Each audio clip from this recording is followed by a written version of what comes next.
This is the story about the practice of living virtuously. A long time ago, in the ancient kingdom of Persia, King Xerxes held a massive beauty pageant, and all of the beautiful women were gathered together for this one competition. There was one woman who blew all of the competition away, and her name was Esther. As a reward for winning, she was crowned queen.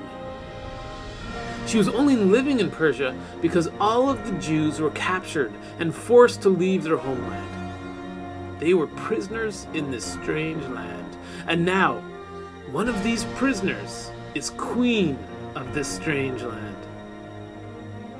Do you know how she won this beauty competition?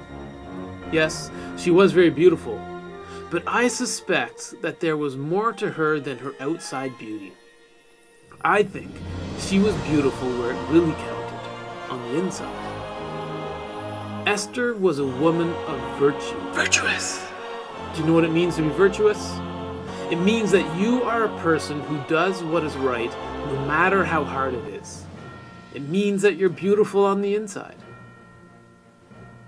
Esther got her virtue from her cousin, who was named Mordecai.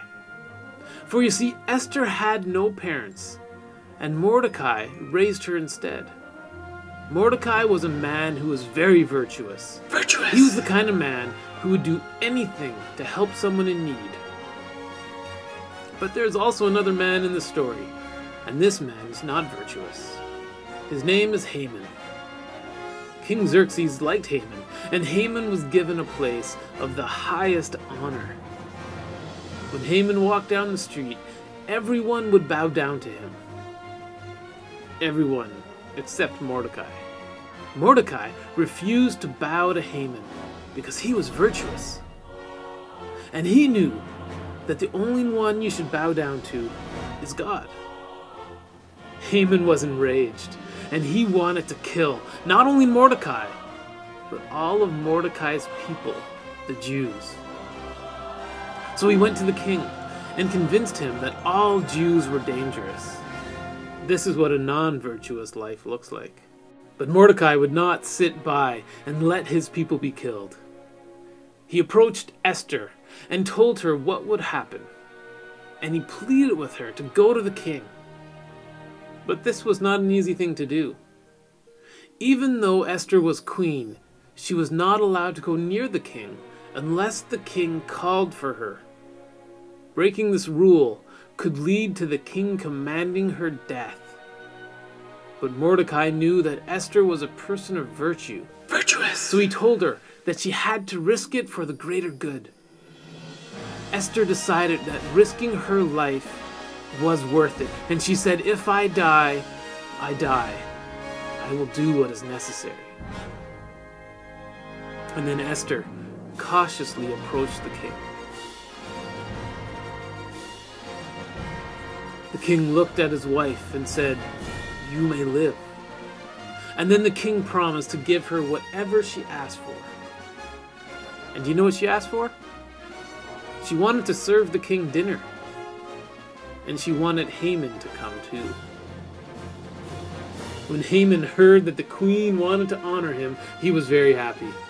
He thought that he deserved this honor. And he went walking down the street thinking that he was the best man alive. And then he ran into Mordecai, who still would not bow down to him. The nerve of that Mordecai! Haman ran home in a rage, and he devised a plan to kill Mordecai. Outside of his house, he set up a huge pole upon which he would kill Mordecai. And right after he finished its construction, he headed to Queen Esther's for the dinner party. It was at this party that Esther made her request to the king.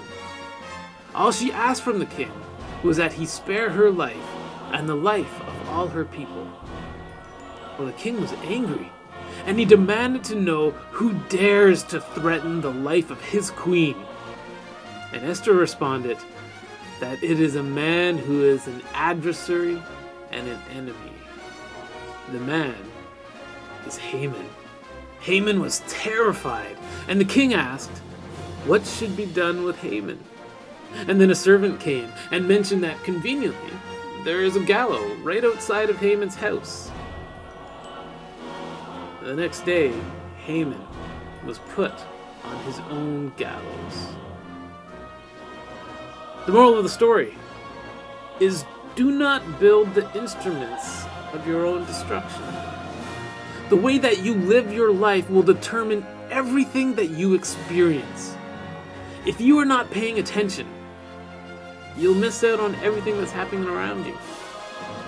If you are evil, you will experience evil in return. But if you are virtuous, you can become a hero for all people. God has called you to be a hero, and if you choose to live a virtuous life, you will be able to make this world a better place. This is why we need to practice living virtuously.